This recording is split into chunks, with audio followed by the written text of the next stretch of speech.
Shalom, salam sejahtera bagi kita semua, mau dimanapun kita berada. Ini saya akan membawakan penginjilan tentang manusia jatuh dalam dosa dan Yesus lahir melakukan pelayanan, mati dan bangkit bagi kita. Sebelum saya memberitakan Injil, apakah ada yang tahu tentang Injil?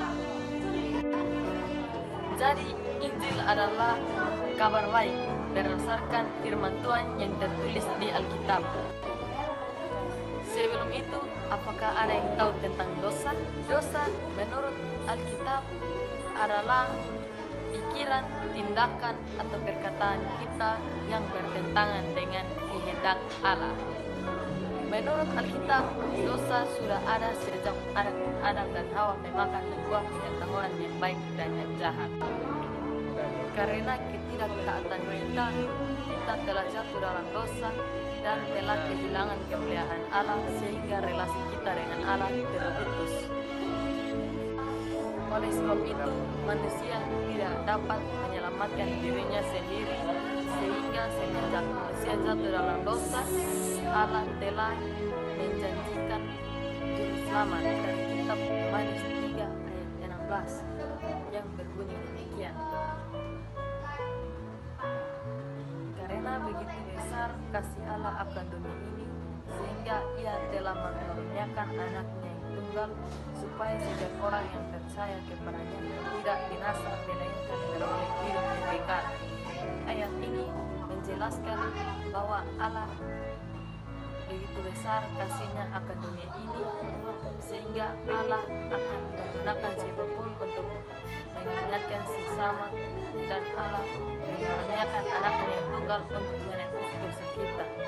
Juru selamat telah lahir ke dunia ini yang dikandung oleh Roh Kudus, lahir dari anak darah Maria. Lukas 1 ayat 28 dan 29 yang berbunyi, ketika malaikat itu masuk ke rumah Maria, ia berkata, "Salam, hai engkau yang dikaruniai, Tuhan menyertai engkau." Maria terkejut mendengar perkataan itu, lalu bertanya di dalam hatinya, apakah arti salam itu? Ayat ini menjelaskan bahwa Roh Kudus telah mengaruniai Maria agar Maria dapat mengandung seorang anak yang akan menyelamatkan kita semua dari dosa. Yesus telah lahir di dunia ini. Proses kelahiran Yesus menandakan bahwa Yesus lahir juga sama dengan proses kelahiran manusia. Oleh sebab itu menandakan bahwa Yesus adalah 100% Allah dan 100% manusia. Selama Yesus hidup, Yesus juga melakukan pelayanan. Selama Yesus melakukan pelayanan, Yesus banyak sekali dicobai. Salah satu contohnya yaitu bait Allah dijadikan tempat jualan. Terambil dari kitab Matius 21 ayat 12 dan 13. Ayat 12 dan 13 yang berbunyi, lalu Yesus masuk ke bait Allah dan mengusir semua orang yang berjual beli di halaman bait Allah.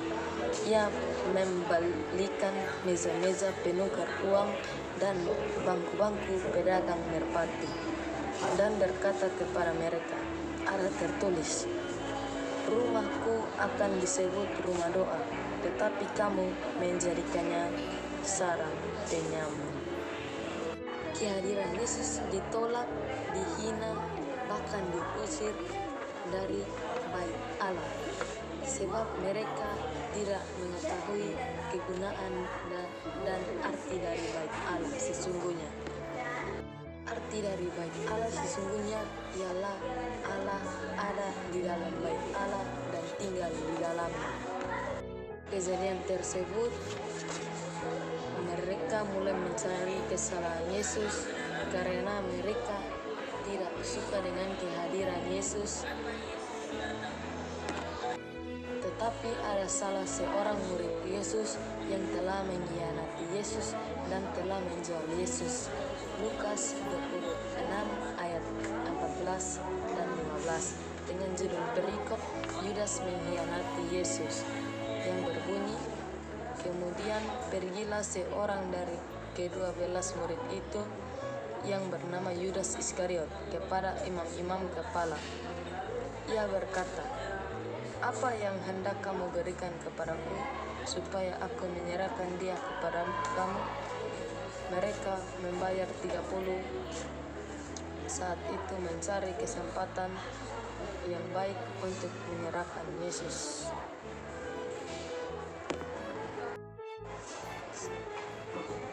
Kejadian penangkapan Yesus dimulai saat di Taman Getsemani. Saat Yesus sedang berdoa, salah seorang murid Yesus yang berkhianat kepada Yesus pun datang dan memeluk Yesus. Kemudian Yesus ditangkap dan dibawa kepada imam-imam besar pada saat itu. Terambil dari kitab Lukas 26 ayat 47 sampai 52. Yesus dihakimi, tetapi Yesus tidak melakukan suatu kesalahan pun sehingga mereka tidak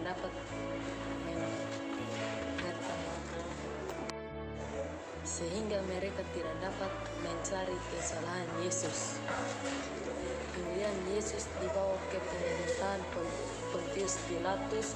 Yesus di sana dihukum, disiksa, dan menderita. Kemudian Yesus dibawa ke Bukit Golgota, disalibkan dan mati bagi kita. Kemudian pada hari yang ketiga, Yesus bangkit pula dari antara orang mati, naik ke surga, duduk sebelah kanan Allah Bapa yang Maha Kuasa. Yesus bangkit menandakan bahwa Yesus sudah menang atas dosa yang diperbuat oleh manusia dan menang atas maut.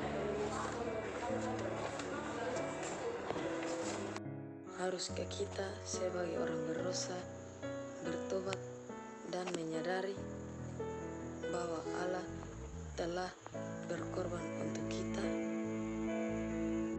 Haruslah kita lebih dekat dengan Allah dengan cara melayani Allah dengan sungguh-sungguh dan menikmati berkat Allah yang telah Allah berikan kepada kita dengan langkah kecil kita di hari lepas hari, karena kita telah diciptakan segambar dan serupa dengan Allah.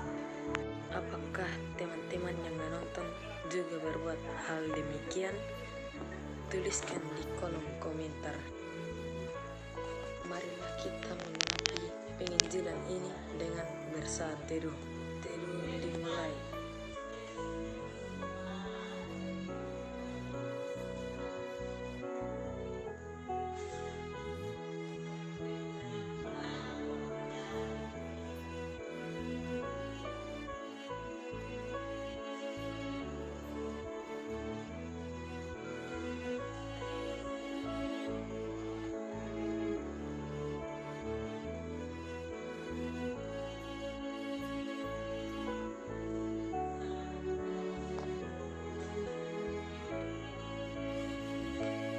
Saat teduh selesai. Sekian penginjilan hari ini. Terima kasih. Jangan lupa like, komen, dan subscribe. Terima kasih.